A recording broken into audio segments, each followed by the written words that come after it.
Hello guys, welcome to Soni online classes. आज इस video में डिस्कस करेंगे सामाजिक विज्ञान में अनुसंधान के कितने चरण पाए जाते हैं। सामाजिक अनुसंधान का जो लक्ष्य है यथार्थ की खोज करना होता है और इस लक्ष्य के लिए वैज्ञानिक पद्धति को अनेक चरणों से होकर गुजरना पड़ता है। बहुत सारे चरण होते हैं, उस पर आप गुजर कर ही अपने लक्ष्य को प्राप्त कर सकते हैं। इन स्तरों को वैज्ञानिक पद्धति के प्रमुख चरण भी कहा जाता है। सामाजिक अनुसंधान में विभिन्न चरण एक दूसरे से रिलेटेड होते हैं। अगस्ट कॉम्टे की बात करें तो उन्होंने लिखा है कि सामाजिक अनुसंधान में सर्वप्रथम अध्ययन के विषय का चुनाव किया जाता है। उसके बाद निरीक्षण द्वारा संबद्ध तथ्यों को कलेक्ट किया जाता है। इसके बाद विशेषताओं के आधार पर तथ्यों का वर्गीकरण किया जाता है। अंत में तथ्यों के विश्लेषण द्वारा निष्कर्ष निकाला जाता है।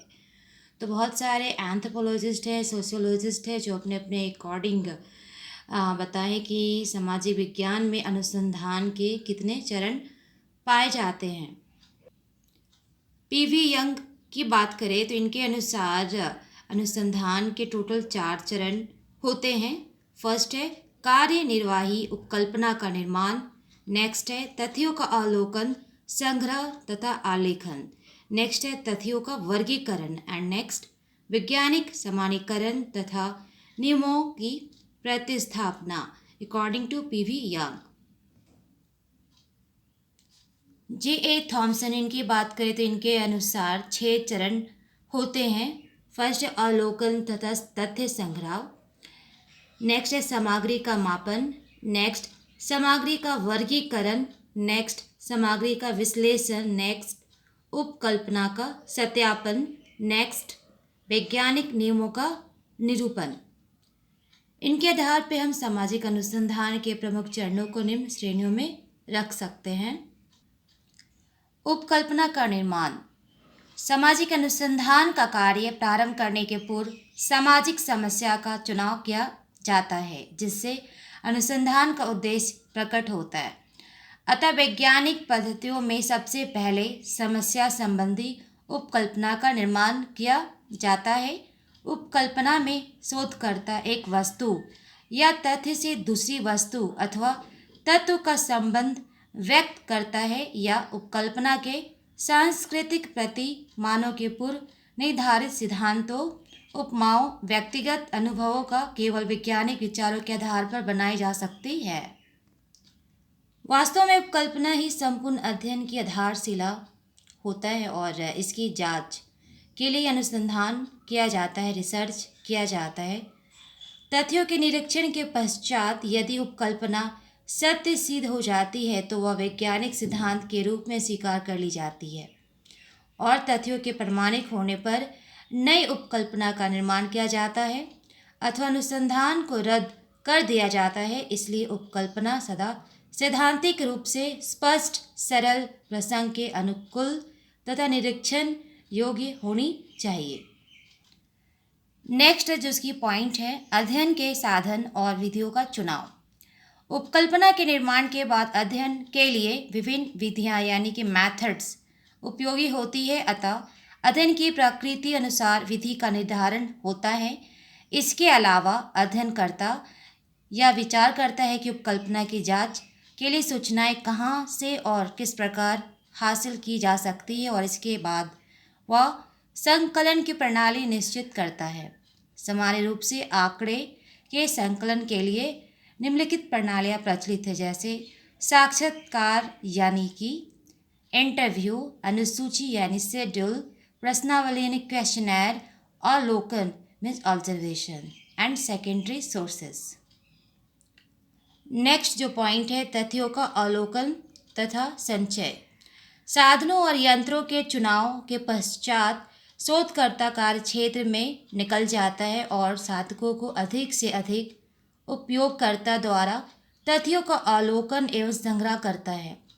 यहाँ यह ध्यान रखा जाता है कि उपकल्पना की जांच के लिए आवश्यक सूचना न छूटे तथा अनुपयुक्त, अशुद्ध, अप्रासंगिक सूचना का संकलन ना हो। कभी कभी कुछ ऐसी सूचनाएं भी आती हैं जिनको वह स्वयं नहीं देख सकता और उसको दूसरों का सहारा लेना पड़ता है। ऐसी स्थानों पर शोधकर्ता पक्ष और विपक्ष की सूचनाओं को प्राप्त करता है और उसकी उपकल्पना के संबंध में सही रूप से तौलता है। ऐसी सूचनाएं जिनको संख्या में व्यक्त नहीं किया जा सकता, उनके लिए पैमानों का निर्माण किया जाता है। सूचनाओं को जो भी इंफॉर्मेशन है, डेटा है, उसे कलेक्ट करने के लिए अनेक मेथड्स होते हैं। मेनली इसमें जो 4 मेथड्स है वो काफ़ी इम्पॉर्टेंट रखता है डाटा कलेक्ट करने के लिए फील्ड एरिया में। फर्स्ट है विवरणात्मक साक्षात्कार विधि, एंड नेक्स्ट है अनुसूची, एंड नेक्स्ट अवलोकन, एंड नेक्स्ट डाक प्रेषित विधि। नेक्स्ट पॉइंट है सामग्री का वर्गीकरण और विश्लेषण। सामाजिक अनुसंधान में सामग्री संग्रहण का कार्य जहाँ समाप्त होता है, वहाँ से सामग्री के वर्गीकरण और विश्लेषण की क्रियाएं आरंभ होती है। असंबद्ध एवं अनुपयोगी तथ्यों का संग्रह अनुसंधान के लिए उपयोगी नहीं होता है। अतः संग्रहित सामग्री का वैज्ञानिक विधि के अनुसार व्यवस्थापन व विश्लेषण आवश्यक हो जाता है। व्यवस्थापन के साथ साथ एकत्र की गई सामग्री का निरीक्षण करना भी आवश्यक होता है। निरीक्षण के अंतर्गत समस्या के ऊपर हम विभिन्न दृष्टिकोणों से विचार करते हैं। यहाँ पर यह देखना आवश्यक है कि सामग्री अनुसंधान के उद्देश्य के अनुकूल है अथवा नहीं। संग्रहण के बाद सामग्री का कोई लाभ यदि उद्देश्यों के अनुरूप नहीं है तो उसे अलग कर दिया जाता है। इस कार्य के लिए एक निर्धारित दृष्टिकोण को अपनाया जाता है। नेक्स्ट जो पॉइंट है वैज्ञानिक सामान्यीकरण। व्यवस्थित व वर्गीकरण की गई सामग्री का विश्लेषण पर सामान्यीकरण किया जाता है। इसका तात्पर्य वर्गीकरण से प्राप्त तथ्यों के अनुक्रम को इस प्रकार सूच करना है जिससे वह घटनाओं के सामूहिक स्वरूप के ऊपर लागू हो सके। इस वैज्ञानिक सामान्यीकरण के लिए निम्न बातों के ऊपर ध्यान देना आवश्यक हो जाता है। जैसे फर्स्ट पॉइंट है सिद्धांतों का निरूपण। इसके अंतर्गत सिद्धांतों का उपयोग विश्लेषण कर समस्या के अनुरूप सिद्धांतों का निरूपण किया जाता है जिन्हें तथ्यों की सहायता से स्पष्ट किया जाता है। नेक्स्ट पॉइंट है अवधारणाओं का निरूपण। इसके अंतर्गत सामग्री के प्रत्येक वर्ग को एक दूसरे से पृथक कर उसी अवधारणात्मक भाषा में अनुदित करना आवश्यक हो जाता है।